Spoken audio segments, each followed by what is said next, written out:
Hey guys, Michael here from Rainhill Wargaming. Today I'll be looking at the Viking game. This is an old knackered box. It's just an old knackered game.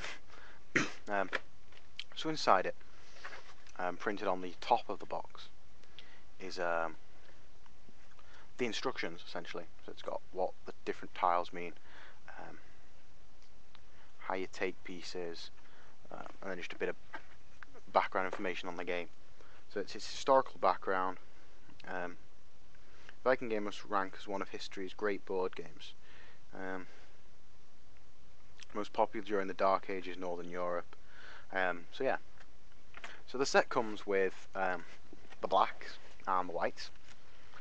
They're all Vikings by profession. You could pretend they're Scandinavian, Norwegian, whatever. So yeah, and it comes with this rollout mat. Now this is by far one of my favourite games. It ranks above chess for me. So yeah, the game just thinks it's a rollout mat. So yeah, these pieces here are where the whites deploy. This piece here in the centre is where the white king deploys, and along the sides here are where all the blacks deploy. Now from the box, it may look a bit one-sided because you've got all the blacks and only a few whites and their king. And the king doesn't actually have any better combat ability. His job though, and all the whites need to do to win, is get their king from here to the end. So any of these four corners. He only has to reach one. So it says in here,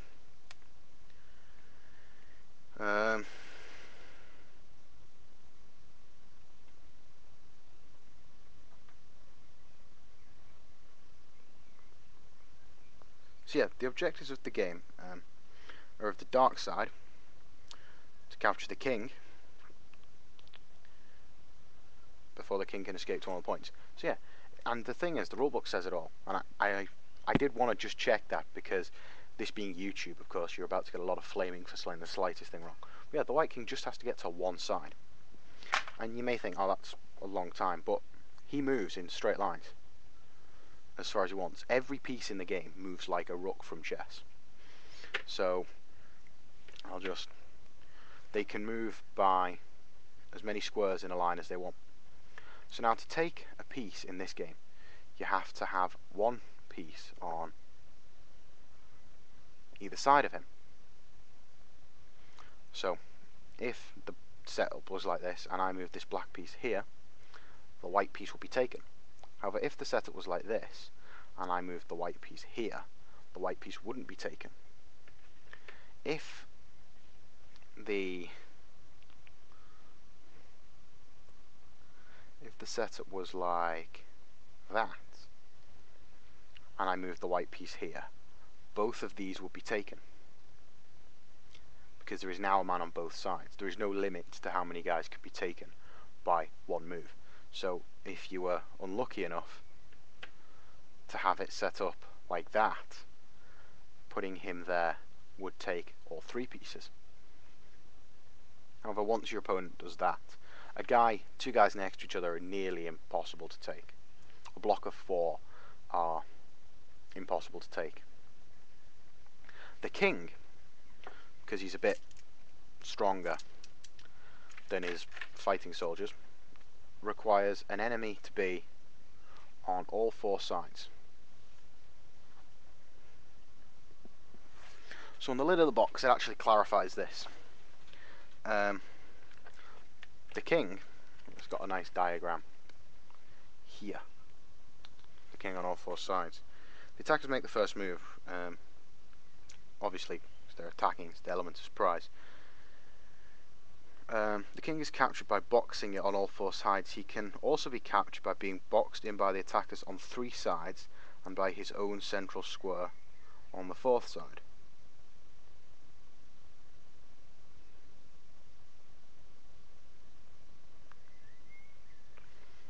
So if the king was here, once he leaves the fourth square, it counts as a thing, so you could box him in like that, so he can't move back onto it, and that would count as winning. However, since you can only move one piece a turn, it does take 3-4 turns to set up the attack. Unless you've been playing from the start, in which case you've just to capture the king, in which case you'd be working the entire game to set up the attack. So the setup would be whites on all these pieces and all the blacks here. So now that you know that the whites just have to escape, it no longer looks as one-sided. And you may even think the whites get it easy because you can move the king to here. But you've got to remember though, at the start of the game, your king is completely boxed in by all his men. So you need to start moving men out.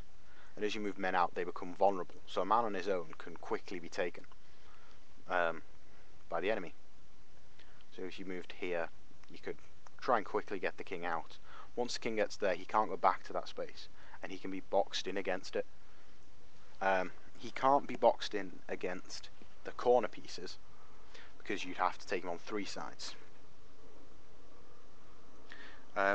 If a black piece is here against a corner piece, and a white piece takes him here, the black piece is taken. So yeah, I'm not sure how good the review that was actually, because that mainly was just explaining the rules. The box is pretty good. The map is, well, the board is pretty good. The pieces are actually really well detailed for what they are. All the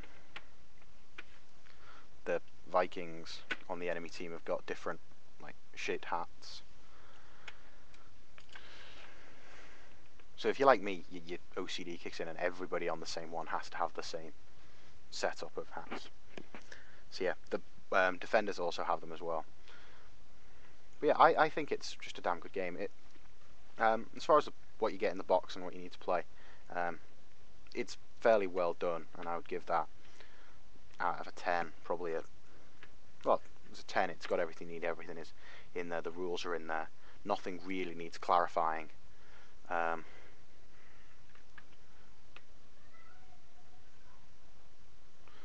Somebody's watching TV.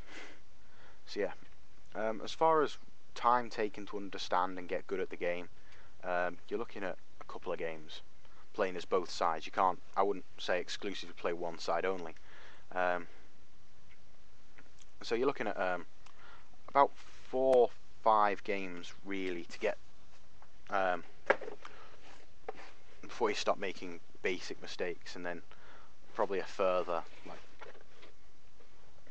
I don't know, it can take years to master get a decent game. But this one here is it's a very fairly simple game. I love it. It's just fun, something fun to play with. It's obviously only 2-player, but yeah. So that's my first board game review. Not sure how fun it's been or how useful it's been. Let me know if you want to see a game of this. Comment if you think I did a terrible job and I should never do a video game review again. Not a video game, a board game review again. Tell me. I'll probably review one of the Munchkin games next. Yeah, just keep going through my list of board games until I find, well, yeah, one. And overall, I'll probably give it a 7 out of 10. So, thanks for watching, guys.